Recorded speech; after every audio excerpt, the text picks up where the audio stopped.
నారాయణ ఆది నారాయణ. ఓం నారాయణ ఆది నారాయణ ఛానల్ను ఆదరిస్తున్న గురు బంధువులకు స్వాగతం, సుస్వాగతం.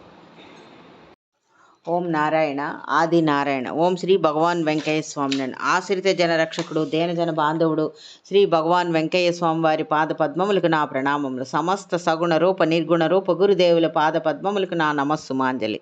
మార్గశిర శుద్ధ ఏకాదశి, కలియుగ 3వ దత్తావతారమైన శ్రీ మాణిక్య ప్రభు స్వామి వారి సమాధి ప్రవేశం. ఈ సందర్భంగా వారి స్మరణ, వారి లీలలను ఇప్పుడు స్మరించుకుందాం. కొన్ని లీలలను. శ్రీ మాణిక్య ప్రభు స్వామిని అవమానపరచాలని, పరీక్షించాలని అనుకున్న వారు కూడా వారికి పాదాక్రాంతులైన లీల ఇప్పుడు మనం స్మరించుకుందాం. చిటిగొప్ప అనే గ్రామంలో ఐసుద్దీన్ అనే ఒక ముస్లిం ఉపాధ్యాయుడు ఉండేవాడు. ఈయనకు అరబ్బీ, పార్సీ భాషల్లో ఎంతో ప్రావీణ్యం ఉంది. ఖురాన్ కూడా బాగా వచ్చు. హిందువుల్ని ఎప్పుడూ దూషించేవాడు. అయినా ఒక మనిషిని తక్కిన మనుషులు పూజించడం మహాపాతకమని అంటూ ఉండేవాడు. ఒకరోజు రామకృష్ణ పంత్ అనే శిష్యుడొకడు తన తండ్రి మేనమామతో మాణిక్యనగర్ బయలుదేరాడు.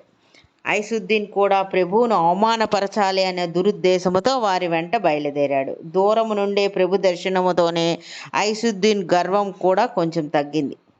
అనేక మంది వచ్చి ప్రభు దర్శనం, సాష్టాంగ ప్రణామములు చేయడం చూశాడు.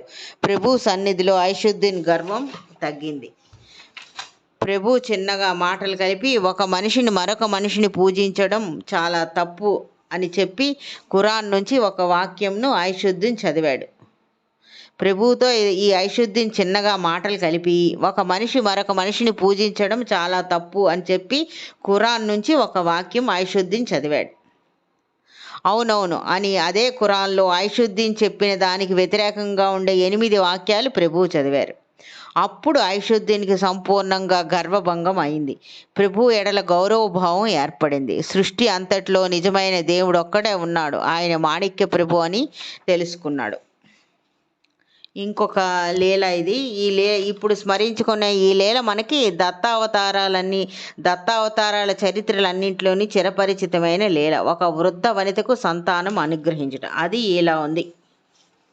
హుమ్నాబాద్లో ఒక ముసలి బ్రాహ్మణుడు ఉండేవాడు. ఆయన ప్రభువుతో ఎప్పుడూ వేదాంత చర్చ చేస్తూ ఉండేవాడు. ప్రభువు కూడా ఆయనతో చర్చించడానికి ఇష్టపడేవారు. ఒకరోజు ఒక ముసలి బ్రాహ్మణుడు భార్యతో సహా ప్రభు దర్శనానికి వచ్చాడు. ఆ ముసలి బ్రాహ్మణుడు భార్యతో సహా ప్రభు దర్శనానికి వచ్చాడు. ఆ సమయంలో వెంకమ్మ కూడా ప్రభు దర్శనానికి వచ్చింది.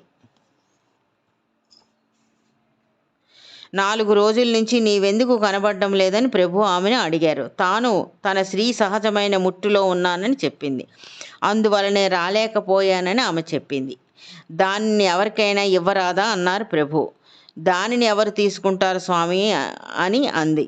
ఎందుకు పుచ్చుకోరు? కొద్దిగా నీరు తీసుకొచ్చి ఈమె చేతిలో అక్కడ ఉన్న ఈ బ్రాహ్మణుడి భార్య ముసలమ్మకు దారపోయమని వెంకమ్మతో ప్రభువు చెప్పారు. వెంకమ్మ అలాగే ఆ ముసలి బ్రాహ్మణ స్త్రీకి చేతిలో నీటిని వదిలింది. వెంకమ్మ ముట్టు ఆగింది. ఆ బ్రాహ్మణ స్త్రీ గర్భం ధరించి మంచి కొడుకును ప్రసవించింది. ప్రభు యొక్క సామర్థ్యానికి భక్తులందరూ ఆశ్చర్యభరితులయ్యారు. ఆ వృద్ధ బ్రాహ్మణి కొడుకుకి మాణిక్య అనే పేరు పెట్టారు. తరువాత అతన్ని మాణిక్యభట్టు అని పిలిచేవారు. మాణిక్యభట్టు వృద్ధాప్యం వరకు జీవించి హుమ్నాబాద్లో ఒక సింహాసనాన్ని స్థాపించి శిష్యవర్గముచే పూజింపబడ్డాడు. భగవంతుడైన గురువు లభిస్తే పొందలేనిదేముంది. ఇంకొక లీల ఇప్పుడు ఇది స్మరించుకునే లీల. ఈ లీలలో కూడా ఒక సంతానం లేని స్త్రీ దగ్గర నుంచి 7 క్యారెట్ దుంపలు ఆమె గంప నుండి తీసుకొని 7 మంది పుత్రులను అనుగ్రహించిన లీల. అది ఇలా ఉంది. ఒకరోజు ప్రభు స్నానం చేస్తూ ఉండగా ఒక 60 సంవత్సరముల వయసున్న ఒక ముదుసలి తన 7 కొడుకులను వెంట పెట్టుకుని ప్రభు దర్శనార్థమై వచ్చింది. అక్కడున్న వారు ఎంతగా వారించినా వెనక ప్రభు స్నానం చేసే స్థలానికి వెళ్ళి ప్రభువునికి ఆలింగనం చేసి ముద్దు పెట్టడం ప్రారంభించింది. తన 7 కొడుకులు క్యారెట్ దుంపల మూటలు వీపుపై పెట్టుకొని తల్లి వెంటనే ఉన్నారు. వారి చిన్నతనంలో 7 క్యారెట్ దుంపలను ఆమె గంప నుండి తీసుకొని ఆమెకి 7 పుత్రులు కలుగుతారని వరమిచ్చారు. అలాగే ఆమె 7 కొడుకులు పుట్టారని వారే వీరని చెప్పింది. ఆమె ఈ వరం ఇచ్చినప్పుడు ఆమెకు 30 సంవత్సరములు, ఇప్పుడు 60 సంవత్సరముల వయసు. ప్రభువు దగ్గరకు వచ్చేటప్పటికి ఆమెకు 60 సంవత్సరాల వయసు. మాణిక్య నగరంలో స్థిర నివాసం ఏర్పరచుకొని ఒక ప్రభువు ఉన్నారని తనివి తీరా దర్శించుకోవాలని వచ్చానని ఆమె చెప్పింది. ఇప్పుడు నీవు రాజువో ప్రభువో అయి ఉంటావు, కానీ నీవు నా బొచ్చమ్మ మనవడివే. ప్రభు చిన్నతనంలో ఆమెకి ఈ అనుభవాన్ని ప్రసాదించారు అని అన్నది. నా బొచ్చమ్మ మనవడమే అని అన్నది.